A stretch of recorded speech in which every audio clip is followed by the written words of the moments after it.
وبركاته.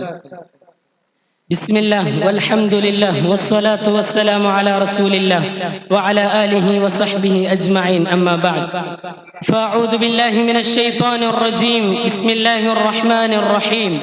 ومن يعظم شعائر الله فإنها من تقوى القلوب. صدر محترم، حضرات کرام، اساتذہ کرام اور میرے ہم نشین ساتھیوں، آج اس مبارک محفل میں میرے موضوع سخن ہے شعائر اسلام. محبان اسلام، آج ہم اسلام کے نام لیوا کلمہ گو مسلمان پوری دنیا میں کسی سنگین مراحل پر پیچ خطرات اور دشوار گھاٹیوں سے گزر رہے ہیں. وہ ہم میں سے کسی فرد و بشر پر مخفی نہیں. کبھی ظلم و استبداد کی چکی میں ڈال کر ہمیں آزمایا جا رہا ہے، تو کبھی بائی بائی کے درمیان نفرت و عداوت کے شعلے بھڑکائے جا رہا ہے. کبھی شعائر اسلام پر حملہ کر کے ہماری حمیت کو للکارا جا رہا ہے.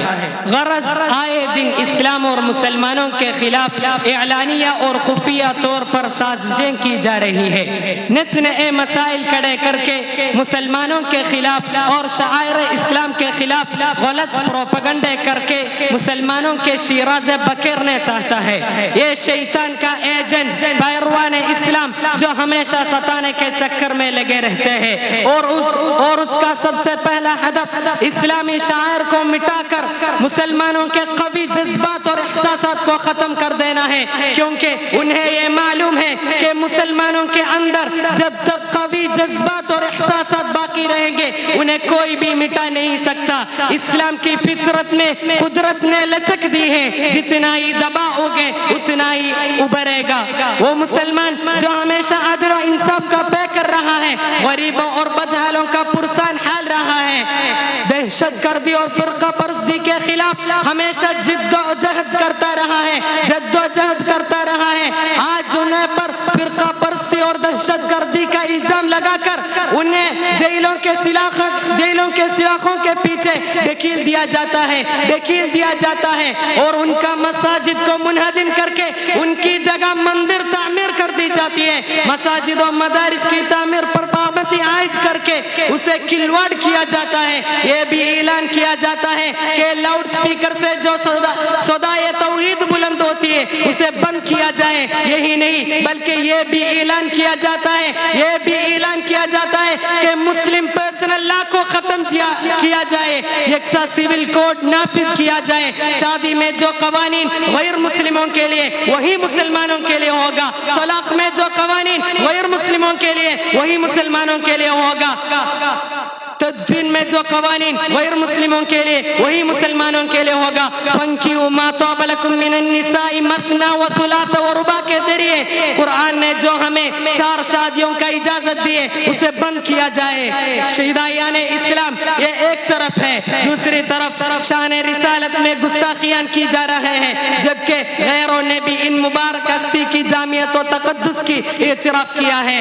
اگر تم دولت مند ہو تو مکے کے تاجر اور بحرین کے خزینہ دار کو دیکھو. اگر تم غریب ہو تو شعبہ ابی طالب کی قیدی کی کیفیت سنو. اگر تم بادشاہ ہو تو سلطان عرب کا حال سنو. اگر تم استاد اور معلم ہو تو صفا کی درسگاہ کے معلم اقدس کو دیکھو. اگر تم شاگرد ہو تو روح الامین کے سامنے بیٹھنے والے بچے پر نظر جماؤ. اگر تم یتیم ہو تو عبداللہ و آمینہ کے جگر گوشہ کو نہ بھولو. اگر تم نوجوان ہو تو مکے کے ایک چرواہے کے سیرت پڑھو. غرض تم جو کوئی بھی ہو، جس حال میں بھی ہو، تمہاری زندگی کے لیے نمونہ ہے. ملت بیلا کے درد مندو سنو، یہی وہی شاعر اسلام جن کے خاطر بلال حبشی رضی اللہ عنہ کو تبتی ہوئی ریت پر لٹائے گئے، حضرت سمیہ رضی اللہ عنہ کو شرمناک طریقے پر شہید کیا گیا. ہزاروں صحابہ نے جام شہادت نوش کیے. امام ابو حنیفہ کا جنازہ جیل سے اٹھائے گئے. امام احمد بن حنبل کو پشت پر کوڑے لگائے گئے. امام محمود الحسن دیوبندی کو، شیخ الہند محمود الحسن دیوبندی کو کالا پانی کی سزا یہ دی گئی. رشید احمد گنگوئی کو جیلوں کی سلاخوں کے پیچھے ڈھکیل دیا گیا. غرض یہ کہ حضور صلی اللہ علیہ وسلم سے لے کر صحابہ تک، صحابہ سے لے کر تابعین تک، تابعین سے لے کر تبع تابعین تک، تبع تابعین سے لے کر موجودہ دور کے علماء اور صلحاء تک، ہر ایک نے شاعر اسلام پر حملے کرنے والوں سے مقابلہ کیا ہے۔ اسی لیے اچھی طرح یاد رکھو، اچھی طرح یاد رکھو کہ اسلام اور مسلمانوں کے خلاف، اسلام اور مسلمانوں کے خلاف کوئی آن جائے اسے ہم قطعاً برداشت نہیں کر سکتا۔